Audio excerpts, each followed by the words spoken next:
So this is Unyielding Love. These guys are absolutely fucking intense. So can we start at the beginning and end at the end? How did you guys meet up and how did the band get started?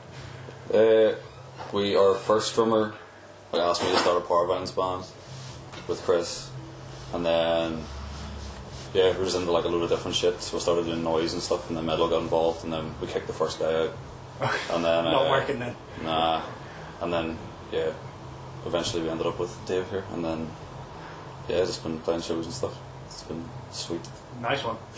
So I must ask all the bands, because most of the time it's big angry music and have got like bizarre names. So where did the name come from for the band? Well, Medlow, like the band The Body. Yeah. Yeah, they did a record called Christ Redeemers, and Medlow and I were listening to it, and then they had like there was a girl, Chrissy Walker, singing at the beginning of it as the intro, and she had a line that just said "Unyielding Love," and we were always like, if we ever do a band, that'll have to be the name for it, because it just was so like, it's unusual, but like it kind of fitted in the context of everything else she was saying. So it was like Turn to Suffering to Ash, Unyielding Love, Don't Weep for Me, I'm Set Free, stuff like that. Because I'm not gonna lie, it's quite in contrast to the music that you play. It's like, I get that. It's not very kind of warm and fuzzy, it's kind of aggro as fuck. So heard that one before, So also at the beginning, can you go into a little bit of the influences, the musical styles that you guys liked and what bonded you together to make this type of music? So, well, I think when we started, we were listening to a lot of like Swans and Frog and Gristle, and these types of experimental bands like Man Is the Bastard. Yeah. And originally we were just meant to do sort of like an angry hardcore kind of thing, and then as we were jamming along, as we just started listening to more stuff, like Full of Hell as well, and like Into the Body, and then sort of like Portal and stuff, just things started getting a wee bit more sinister sounding, so we've sort of been leaning more that direction and just trying to make things as sinister as possible. Yeah, instead of it just being a wall of noise, chaotic noise, it's actually got some cadence to it. Yeah, especially like sort of like me and Chris came from a lot more like the death metal side of things, and then Richard. And I was more like, I was never, even, maybe not even like 2 years ago, I was never really into like death metal or black metal. Well, I like bits and pieces, but I never would have considered myself like a fan. And then just like knowing these guys and going to more shows and stuff, and I was more into hardcore and like just, I don't know, punk and stuff. Yeah. But so we kind of met in the middle. Like, pretty much Medlow and I's entire relationship is based on him showing me death metal bands and me showing him hardcore bands. At least for at least when we were younger, anyway. So it's like a constant trade, top Trump style. Then you meet somewhere in the middle, and then it worked out pretty well. So then, can we now go into a bit more of like the production, the actual sound and your gear? So how did that actually like start off, and how did you actually get your EP actually released? How did that all come about? Well, for a demo, we tried doing it ourselves. DIY. I'm a fucking player. Turns out DIY doesn't even work for us either. It was pretty terrible. But at least we got to sort of learn a wee bit more about how everything works, and then we sort of, we decided to go to someone, and we heard of Sam Threader. Yeah. He played in like a sick band like Cthulhu Youth back in the day. Oh yeah, Crow's Nest. Yep. He played in a band called Cthulhu Youth that I was really, really into. And so then we played London. We'd done a tour with Knife Out of Existence, like far too early. When was that? Just over 2 years ago. Like. Oh, really? Yeah, we did a tour with Knife Out of Existence. Ran into Sam at that show, and he was like, "Oh yeah, I'll record you for like no money." Nice. And so we went and stayed with him. It's like so a coincidental meeting then, or did you actually reach out to him and be like? No, he kind of reached out to us, I guess. We were just sitting chatting, and he was like, "Oh yeah, your band's class," and then somebody said he used to play in Cthulhu, and I was like, we heard that kind of stuff, and we were like, holy shit, like we've been listening to them. Yeah. You know what I mean? And sort of all the weird coincidences of like first coming over here to tour. Yeah. So we got to spend like pretty much a weekend at his house, and he's an awesome guy, and his parents are the coolest parents ever. Yeah. And it was just really, really good fun. environment to like. Really cool. Just like, because I fucking hate recording, like it's really stressful. Yeah. And I don't enjoy it at all. But it was like cool with him because he was just like, "Oh yeah, just this." And so it was a learning experience then to sit down with someone like him. In terms of how it even never became like composed as like an EP in some ways, it was kind of rushed towards the end, and like we were just trying to see what we could do, which is why it's an EP. Yeah. We consider it like it's not a it's 20 minutes or whatever. So I guess you could say some people would say it's like album length for whatever genre. Yeah. But yeah, like it's not the fully realized idea that we're going for. So that's like what we're working on at the minute. Okay. So that leads on perfectly. So how do you think it has been changing while you've been touring, or hasn't it at all? Has the band evolved? Has the gear changed? Have you had influences from other bands, things like that? How did we get to here? Yeah, I think all of that, like just like when we toured with Full of Hell over the summer, obviously we got to see a lot more bands and just were inspired most of the time by everything they were doing. And those guys like just come on. I seen them years ago and they just came on so much, and like they just have a real passion for it, and it was more that's more where like they influenced me, where it's just like they just fucking do it and like really put a load of effort in. Yeah. Like this is actually this is Chris's third or fourth show playing guitar for us instead of playing bass. Okay. So like More death metal. Yeah.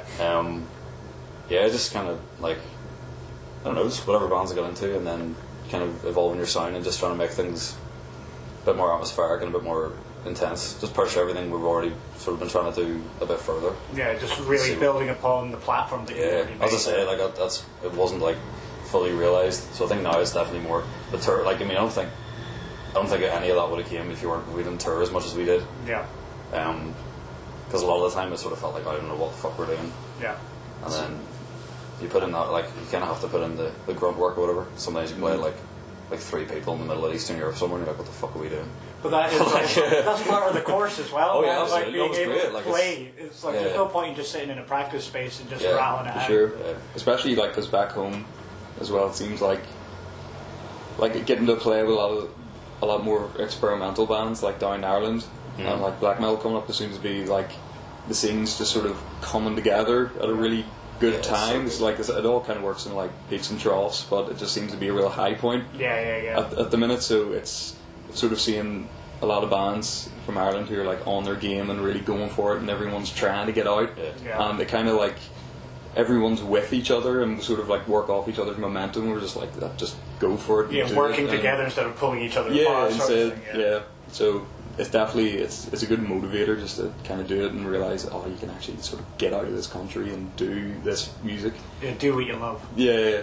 So I'd now like to shine a light on your artwork. I really like the stuff that you're doing, and I'm also a big fan of being able to see the artwork and tell what's on the inside. So did you guys do it yourself? Did you collaborate with anybody, and if so, who was it? I drew Something here.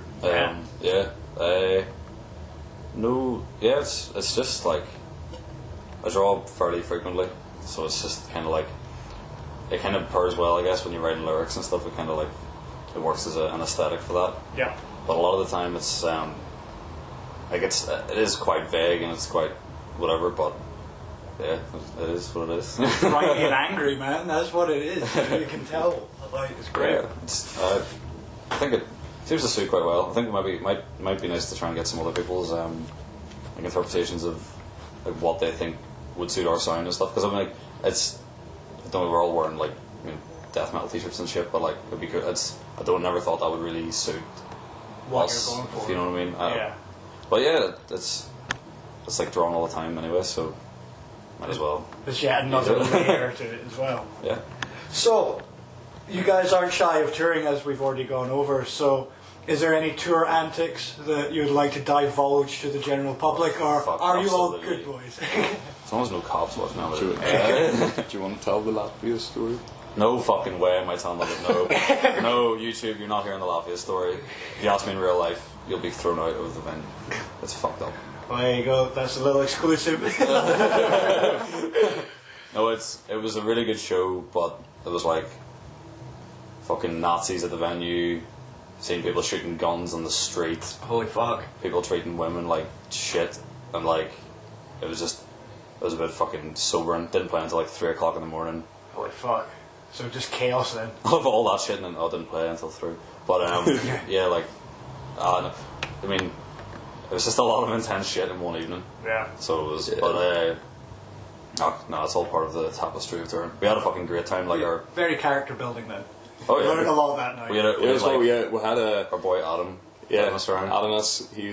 He was driving us around, and like he's a big guy, he's much taller than us, and just built. Yeah. And Our big whenever- scary Viking. yeah, taking care of us. whenever we had some problems with the Nazis, because I think they just started on us. Like I was out having a smoke at the time, and then just started calling me all kinds of things because I was from Ireland, and I've no idea. And we went down to Adamus, and it was like, yeah, like something might be Probably kicking off here because there's like a few Nazis hanging about, and they seem pretty like up for a fight or whatever. And then Adamus was just like, "It's no problem," and just sort of came running in, protected us all. It's just like, well, Mock justice. Yeah, just stand like a mountain. No, you have a Nazi, we have a Hulk. Yeah. So, last but not least, the whole point of this is to create a platform for you guys to say your piece, and it's also for me to shine a light on bands which I think need the light shine upon.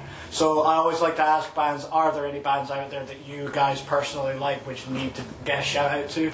It's like Medlow was saying about like so much fucking good shit in Ireland. We just finished playing with our mates in Coscra. Did a new EP called Of Death and Delirium. It's fucking sick. On Invictus. Malthusian. Yeah. They're working on a new record this So year. good. So Malthusian were like probably one of the biggest ones for like me in terms of just like watching Irish bands. I was just like, holy shit. Yeah. Like completely like blew me away. And they're all really nice dudes. So it's really strange. The first time we played Siege of Limerick a couple of years ago, and like I was fucking shitting myself because all those dudes were going to be like watching us. Yeah. And people from like Alter Plagues and stuff. Yeah. All these bands that like had so much of an impact. They're like, oh fuck.